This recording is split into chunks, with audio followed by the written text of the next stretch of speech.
পাইকারি ও খুচরা বাজারে পণ্যের দামের অযৌক্তিক ব্যবধানের কারণে অনুসন্ধানে বাণিজ্য মন্ত্রণালয়ের পক্ষ থেকে একটি ফ্যাক্ট ফাইন্ডিং কমিটি গঠন করা হবে বলে জানিয়েছেন বাণিজ্য শিল্পমন্ত্রী খন্দকার আব্দুল মুকতাদির। রবিবার চট্টগ্রামের খাতুনগঞ্জ পাইকারি বাজারে দ্রব্যমূল্যের পরিস্থিতি সরেজমিনে পরিদর্শন শেষে তিনি একথা বলেন।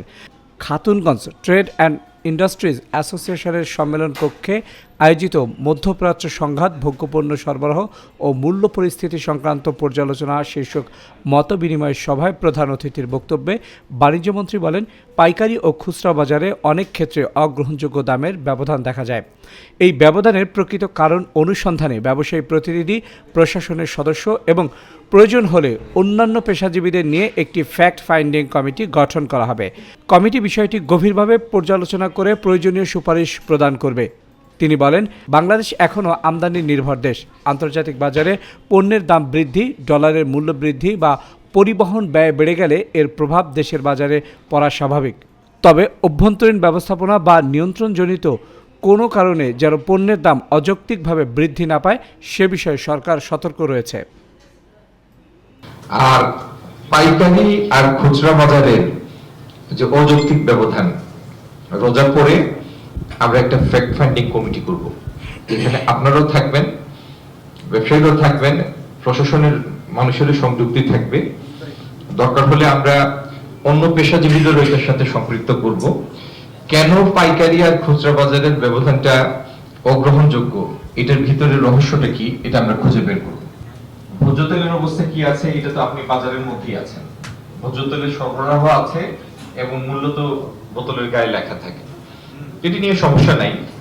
আর এটি ঠিক, কোন কোন খুচরা বাজারে কেউ কেউ হয়তো একটা শূন্যতা সৃষ্টির প্রচেষ্টা চালান কোন কোন খুচরা বাজারে, কিন্তু এটা বাজারের সার্বজনীন চিত্র না। এবং আমি আমার সব ভাই বোনদের বলবো, দেশবাসীকে বলবো যে বাজার ঠিক আছে, বাজারে যথেষ্ট সরবরাহ আছে।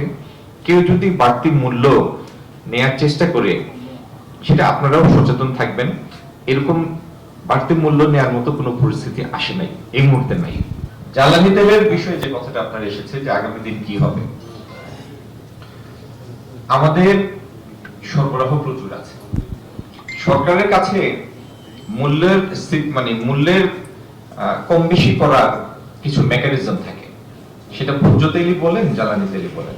কারণ যে দামে আমদানি হয় তার উপরে সরকার এটার উপর কিছু শুল্ক আরোপ করে কর নেই, ঠিক না? তো ইচ্ছা করলে যদি দেখা যায় যে মূল্যের চাপ আছে, ঊর্ধ্বমুখী চাপ আছে, সেই চাপটাকে ভোক্তার জন্য সহনীয় করার মতো কিছু মেকানিজম সরকারের হাতে থাকে। এই জন্য আমি বলবো, অহেতুক কেউ দয়া করে আতঙ্কিত হবেন না। যদি পৃথিবীতে কোথাও সংঘাত লাগে, সরবরাহের উপর চাপ বাড়ে, মূল্যের ঊর্ধ্বগতির চাপ থাকে, বাংলাদেশের মানুষের, আপামর মানুষের ভোক্তার স্বার্থে, ক্রয় ক্ষমতার মধ্যে এই পণ্যগুলি রাখার স্বার্থে যে ব্যবস্থা নেওয়া দরকার, আপনাদের নিজস্ব সরকার সেই ব্যবস্থা নিবে।